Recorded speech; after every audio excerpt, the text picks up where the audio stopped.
morning. Welcome to our first off-site Librarians Assemble graphic novels and comic book panel. My name is Deborah. I work for the Bay St. Louis branch of the Hancock County Library System, and I have been a graphic novel and comic book fan for a very, very long time, so I'm really pleased that we're doing this panel. Our guest panelists today, we're going to start with Derricka Grayer, joins us from the Harrison County Public Library. They originally launched at the Gulfport Library and knew they had found their dream career.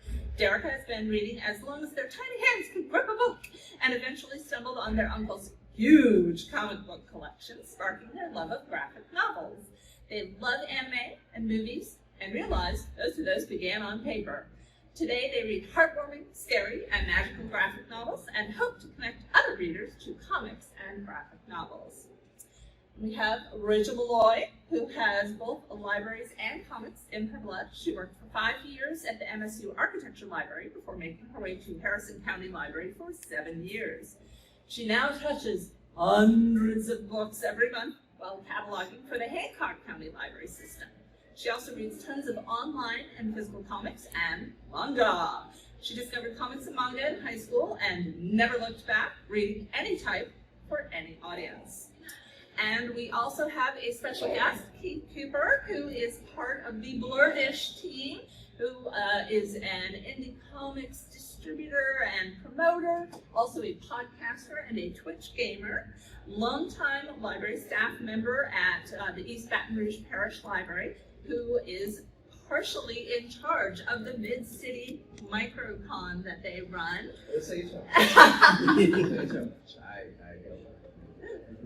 Recruiting is good, and we are very pleased to have him join our panel today as a special guest. So both Derricka and Rachel are members of the Mississippi Library Association Games, Gaming, and Graphic Novel Roundtable. Derricka, Rachel, Keith, thank you for joining us today to talk comics. And of course, as library staff, we have lots of fun stuff to talk about with graphic novels. But we're going to start with a softball question. Each of you think about your top 5 favorite titles or series or comic book graphic novel creators. Derricka, we can start with you. I don't have like specific people in mind, but I have a list of 5 that I really love. There's Crumbs by Danny Sterling, which is like fantasy and romance. There's Mama by Sass Millage, also fantasy and romance. There's Lady Death by Brian Pulido, and that is like action and horror.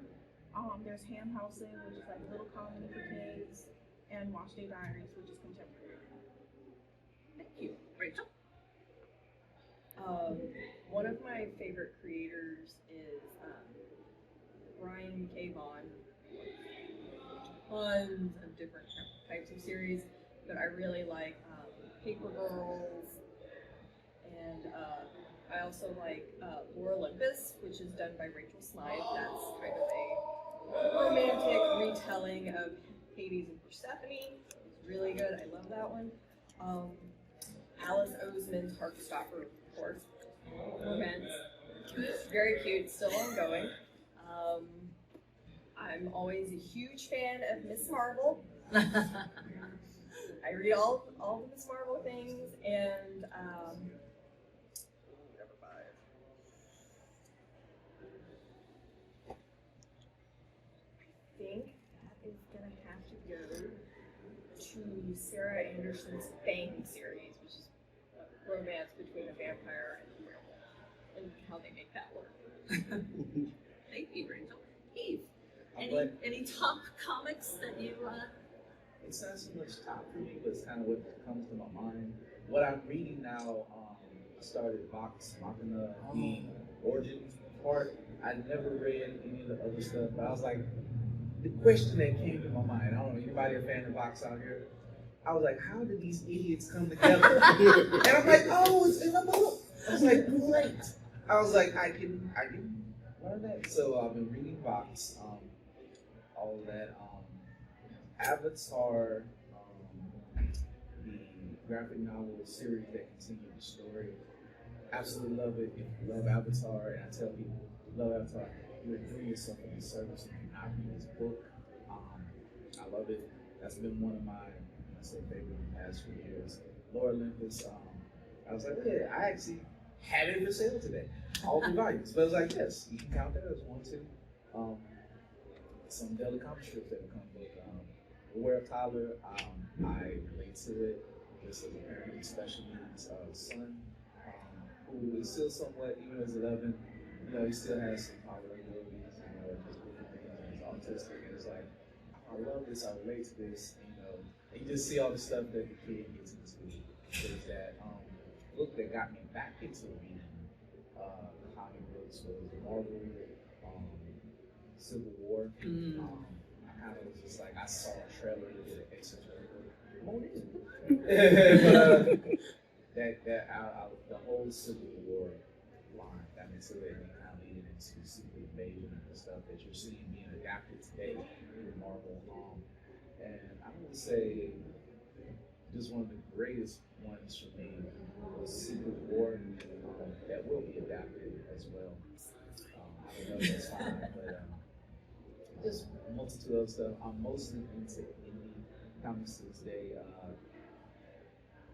Plenty stuff that I sell for, so too many to name, but I'm more of I would say an indie guy, but I'll discount me too.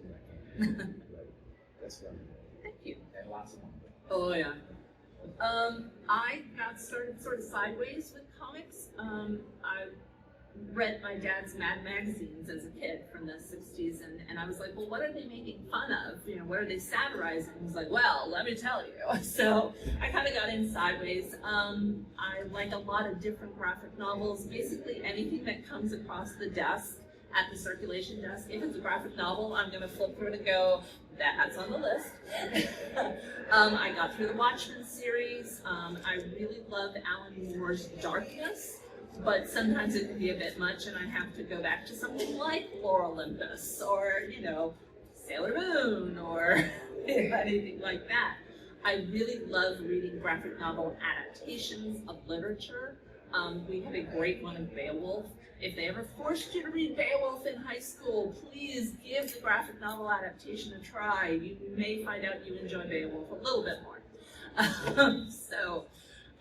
What was the first graphic novel you guys came across, if you remember, or if you have that moment of, click? Derricka? I definitely remember because it was like right after Hurricane Katrina, and my uncle had to move in with us, and he brought this big collection of graphic novels, and it was like an entire shelf full, and these big they were like albums, and you had them split into sheet protectors. And the first one I flipped on was Lady Death, and it's this huge woman with gray skin, white hair. She's in this crazy outfit, and she's stepping on stalls. And I was like, I've got to read this. I love that. That was amazing. Yeah. Rachel? Okay. So, mine was Umbrella Academy when it first came out. 2007, 2008-ish, and I got to borrow it from one of my close friends. She's like, hey, guess who wrote a comic? And I was like, who? She told me, I was like, oh no, I have to read this. So that's how I got started. So if you watch the show, I highly recommend reading the graphic novel. I would say, I don't know how long they've been using the term graphic novel. I was 42 this year, whether I like it or not.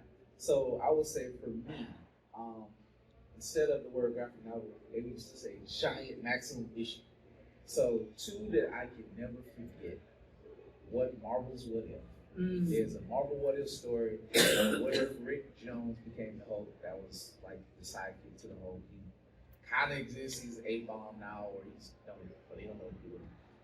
And then another one. What if the Submariner married Miss Fantastic or the Invisible Woman?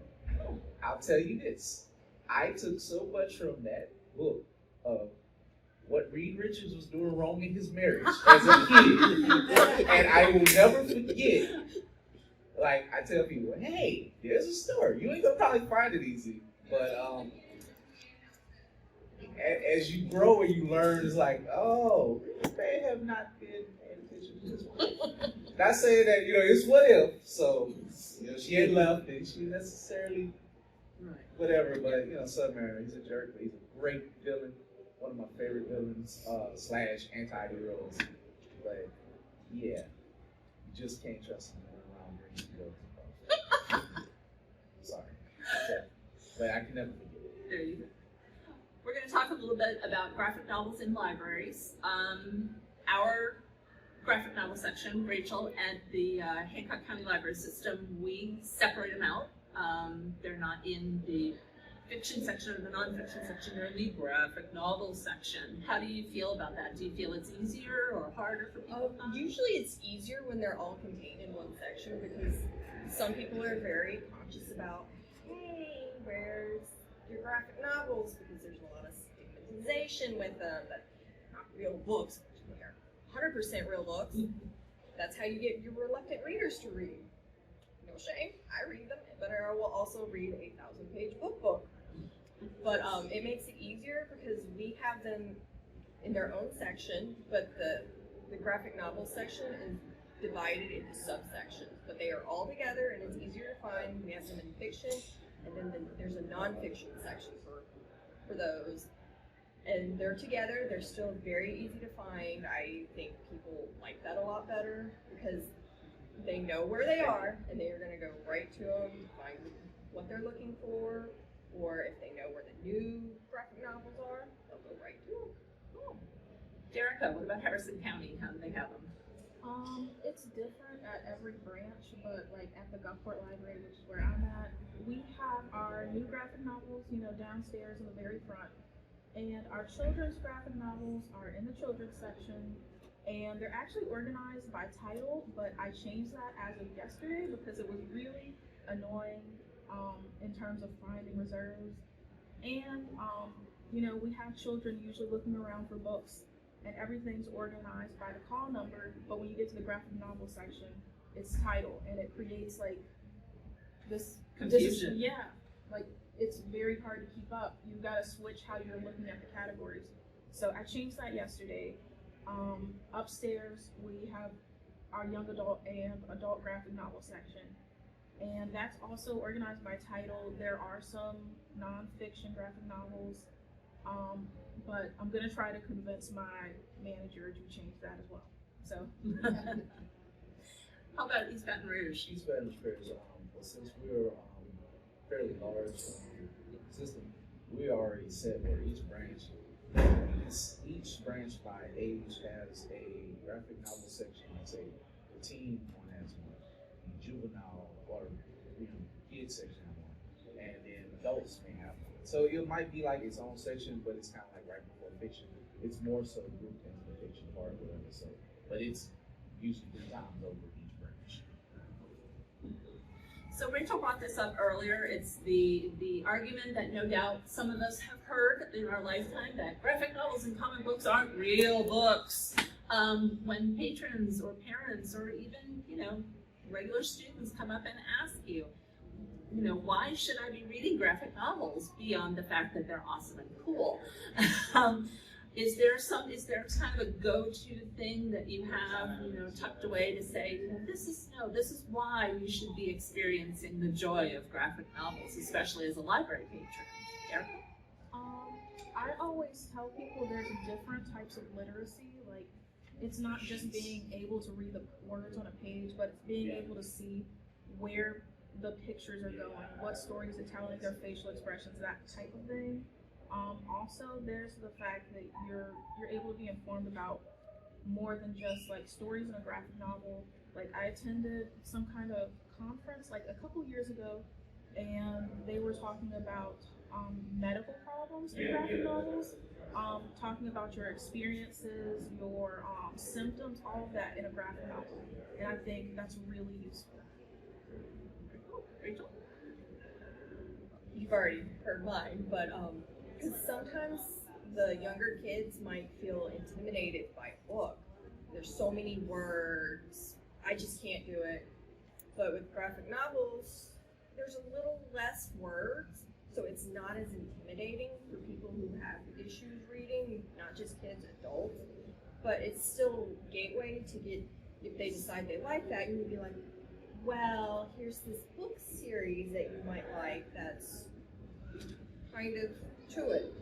But, or if you're like me, sometimes you just don't feel like reading a huge book.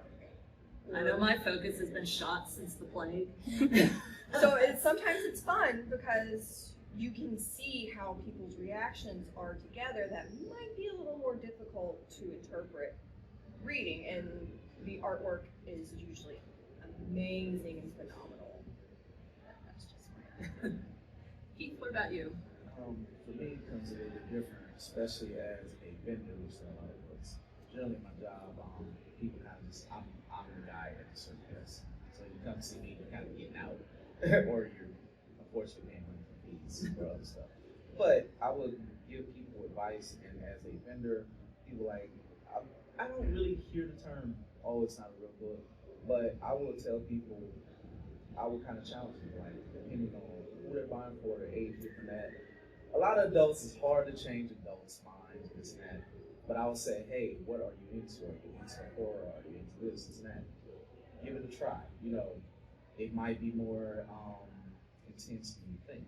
And also, like you were mentioning about sequential art. And I tell sometimes I'll explain to people, sequential art is actually good for your mind. Like you were saying about the tales, different things, this and that.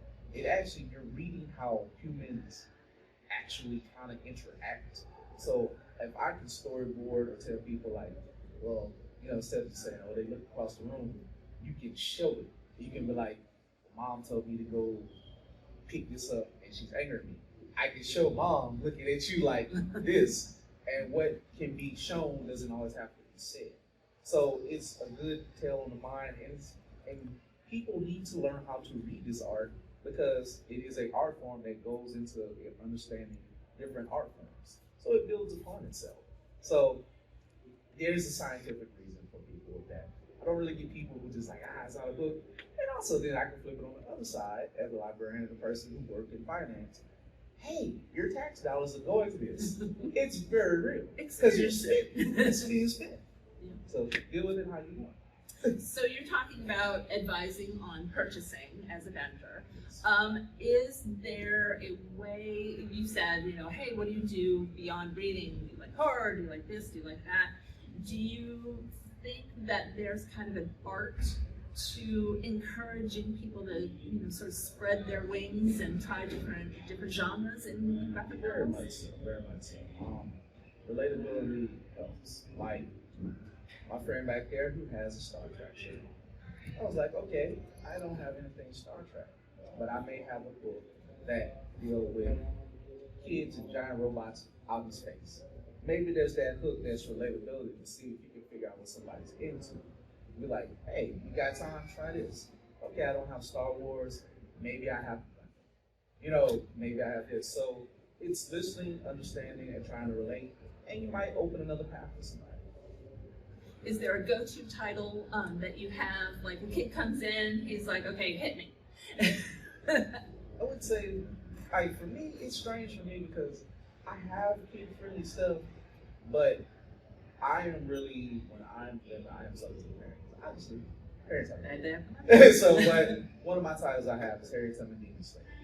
Literally, it sells itself because the way the art is and the way it's constructed, kind of way it's put. So usually people see that, and then I can tell if they like books or if they like that. But I have some other people that just see this, and you know, they kind of give me the look like, But sometimes those are the most enjoyable sales to convince to flip that person, or you know, they be like, hey, I'm a granddad or a grandpa. I don't know none of this stuff, but I want to get something for my kids. So then I kind of work with a veterinarian, or if they're coming from an educational standpoint, I meet a lot of teachers and stuff in my pop-ups and things, the coffee shop that I do in Baton Rouge, construct.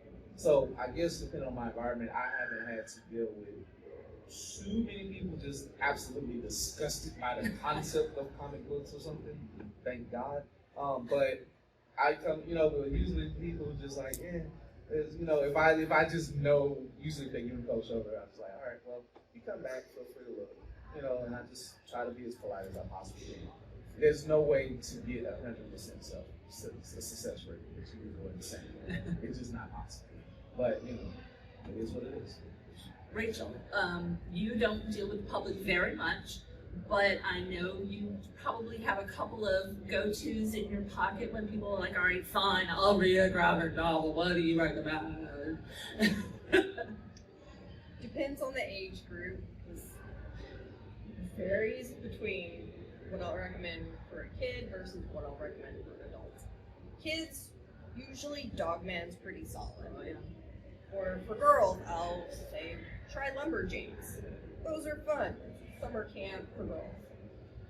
And for older ones, it just depends on what their interest is. Because if it's a boy, I'm not going to recommend like a romance book. I'd probably lean towards more like horror, science fiction, but depends. If they're into it, read what you want to read. And then adults, same process. Just depends on what you like. I've got millions of recommendations.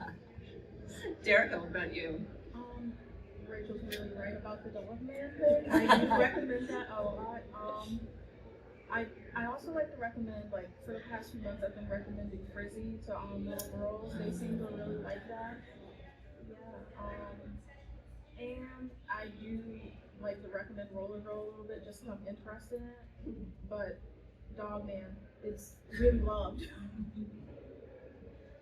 So we're talking about different age group levels. There's currently a conversation going on nationally across the world about mature issues in graphic novels and comic books. Of course, we know that it depends on your level of interest. There are graphic novel versions of The Diary of Anne Frank. There are graphic novels about the March on Selma. There are graphic novels about, superheroes destroying the world by accident. What is your take on how graphic novels can be a medium for exploring serious or mature topics? How do you feel about the way that you can recommend things gently on more mature topics as readers come to you for those sorts of things? Derricka?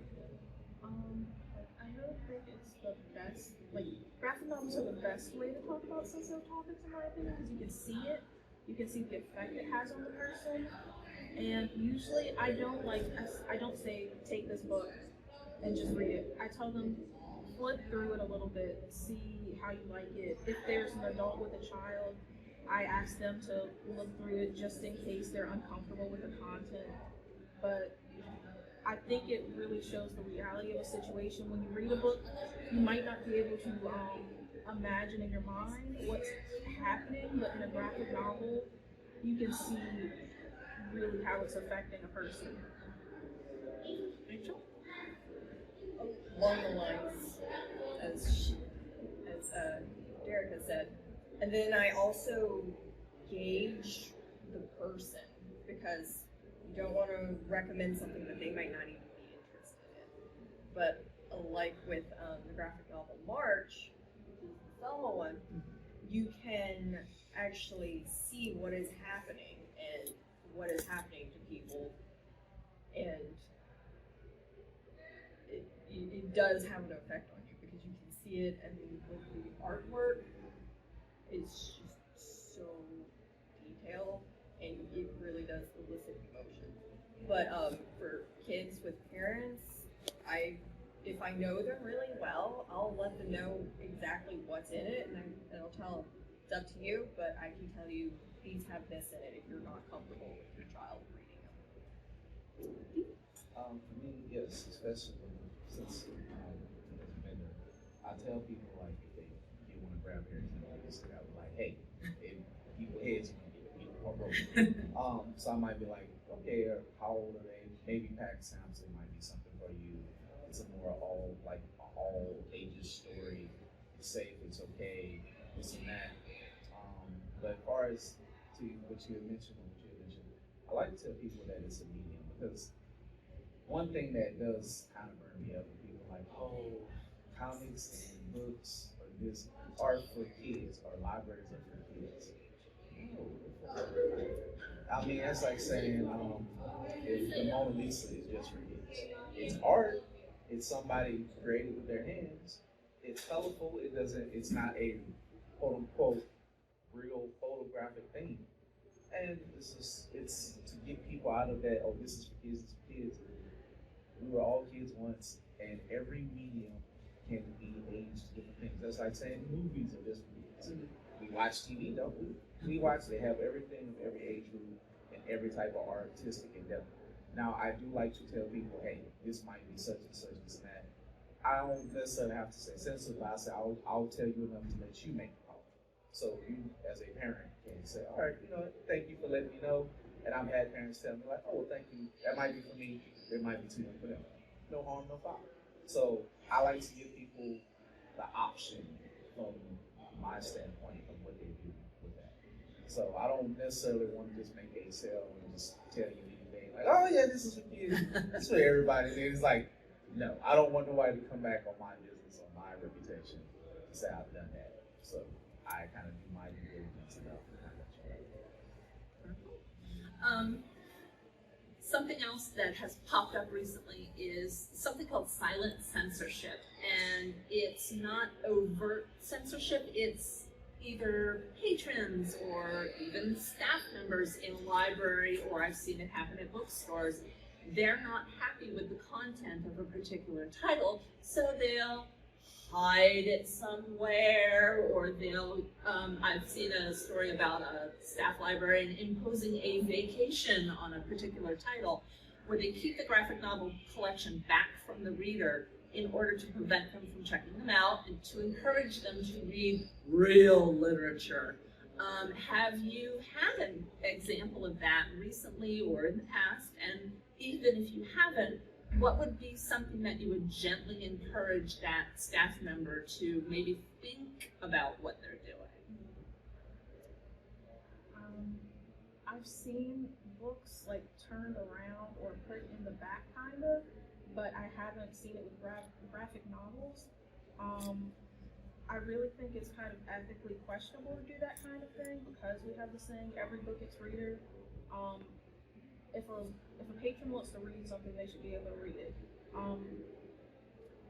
If they're reading these graphic novels and they're not reading your prose, I think librarians should ask themselves, like, why do they want to read this specifically? What is it that my collection is missing that makes them want to read these graphic novels? What's involved? Rachel? I've seen books turned around a few times, but you just turn it back. But if it's something you don't like, that's fair. That's your own personal choice. But just because you don't like something doesn't mean somebody else is. It's kind of like you go into an ice cream shop. Well, I don't like pistachio. You shouldn't have pistachio anymore. But other people like pistachio. That's their flavor. It's a library.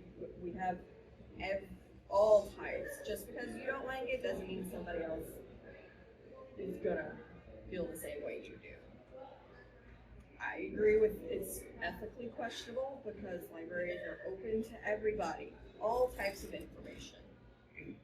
Somebody may have a question about it. That's fine. You can ask away. We're not gonna bite your head off. We prefer you come ask, because then we can point you in the right direction. And then if you decide, I might be more interested in information about this kind of topic, well, we can help you out there. But I'm all for, if it's not your flavor, that's okay. Just leave it for somebody else. Chances are it was in there for a reason and somebody wants it. Okay. I would say in my branch in particular, we do not have that problem. I would think in East Baton Parish Library System, we don't have that problem because it's, again, a business or an organization, government organization. Stats are key. just making light of it. Let's say you check out something that I was like, oh, this is complete garbage. I'm never gonna tell you because check it out, have fun. I think like I might silently judge you, but that's okay. Come back and check out some more. Maybe you check out something that's like, but it's not for me to block you from getting that. And I haven't seen that. And if I saw a coworker do that, I'll be like, oh no, you need to stop. And my branch manager will be like, you definitely need to stop because we are one of the branches. We can always use more circulation. We just can't. Like, as a whole, to kind of show what we're doing because it is a political thing, different things. So for self-preservation, I think generally our library don't have that problem, or people who probably would do something like that would be dealt with quickly. Now, is there pressure coming from other political outside forces? Yes, that's starting to spread through different things. Not to go into that one way or the other, but internally, but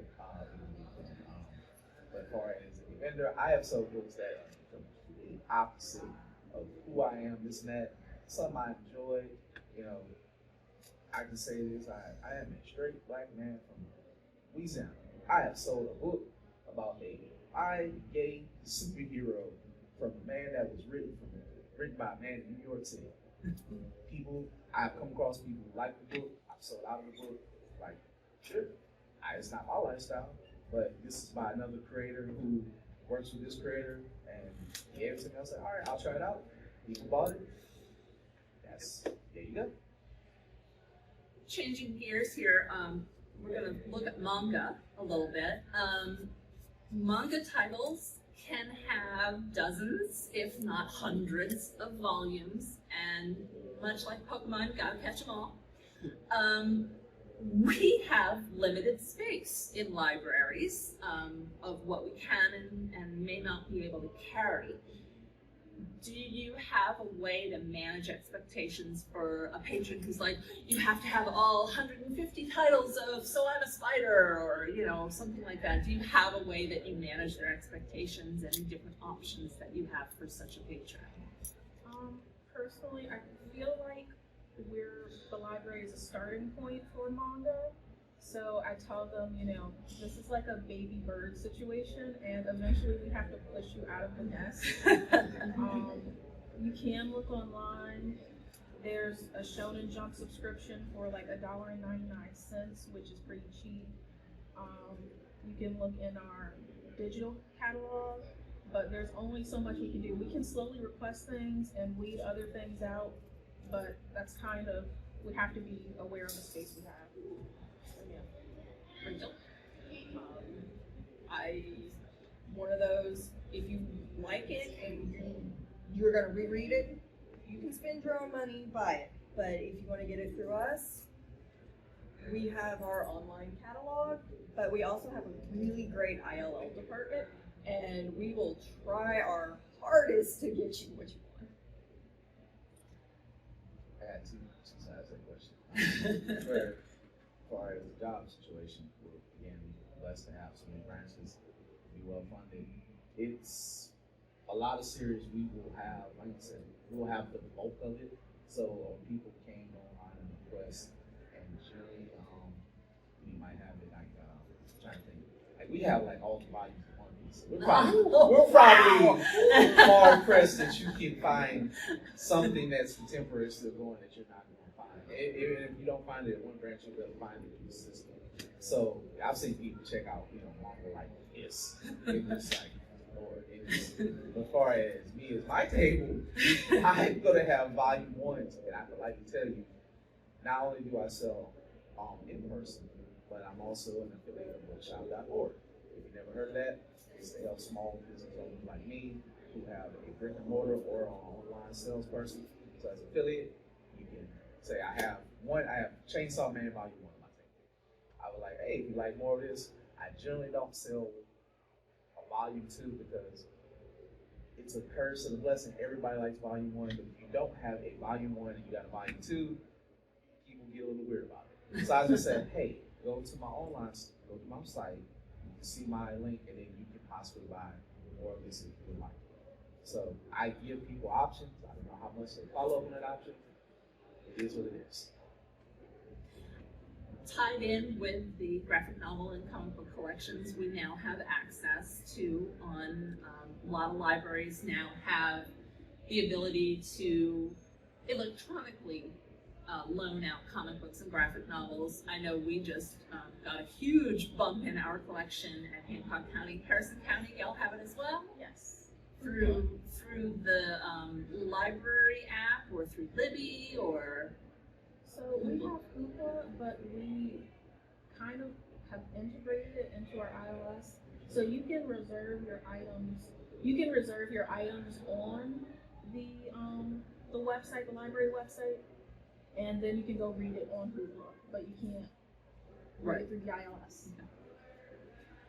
We have to do it through Libby and Hoopla, I think so. Because I don't think you can go to the Hancock County Library website and say, I would like Naruto, or I would like Chainsaw Man. You have to go through the app itself. I don't think ours is integrated into our system yet. I think ours is integrated. So some may not be. It's there. I don't know how.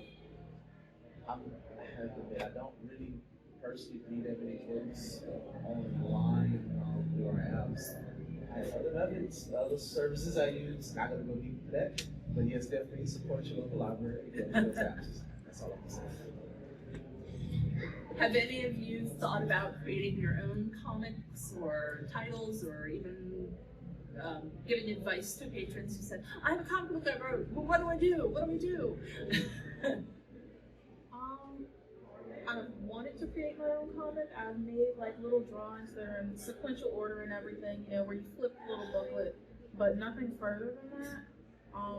My biggest advice for making a graphic novel, if I can even give it, would be have a story, have a real story. Look at how stories are crafted, and the art will come from there, I think. I have not. I'm more of a consumer than a producer. But yeah, just make sure your storyline's solid. You got pretty decent artwork. And if you feel like you have to share it, there are ways online you can do it for free.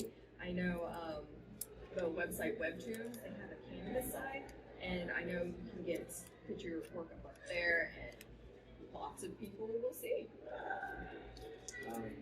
I am kind of like a cover comic book, just a little bit. It's more conceptual, kind of got stalled over years, having to change some things. I got kind of inspired by the stuff I would see through fandom, stuff that has happened to me as a podcaster / whatever personality, and I came up with certain concepts.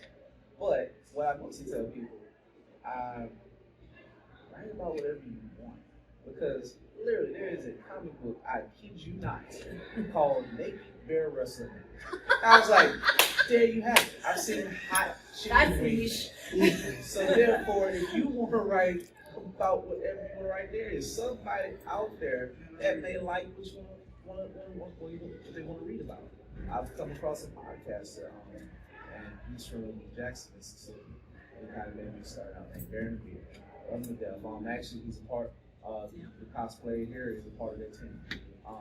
And I told him, he was like, hey man, about podcasts. I said, hey, start out with what you got. Don't fall in a black financial hole, black hole of finances, and feeling like you're less. What you can do what you can do.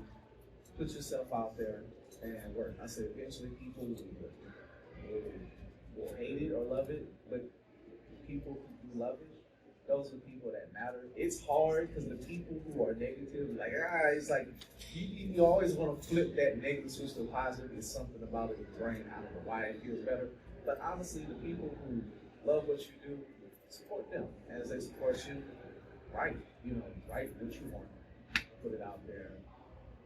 Again, there's a man who naked wrestling bears on the comic book. I kid you not. So write what you want to write about, and there you have it. Fun questions. what comic or graphic novel would you like to see adapted into a series or a film? Even if it's been done before, we can go back and correct some grievous errors. And if it has already been done before, would you change the medium? If it was a series, would you change it to a film, series, etc.? Go wild. I really want to see this webtoon called Witch Creek Road turned into a TV show. It's really creepy, really almost gross, but it's worth it. I think it would be really expensive to make, but it would make people think really hard. So yeah. Rachel?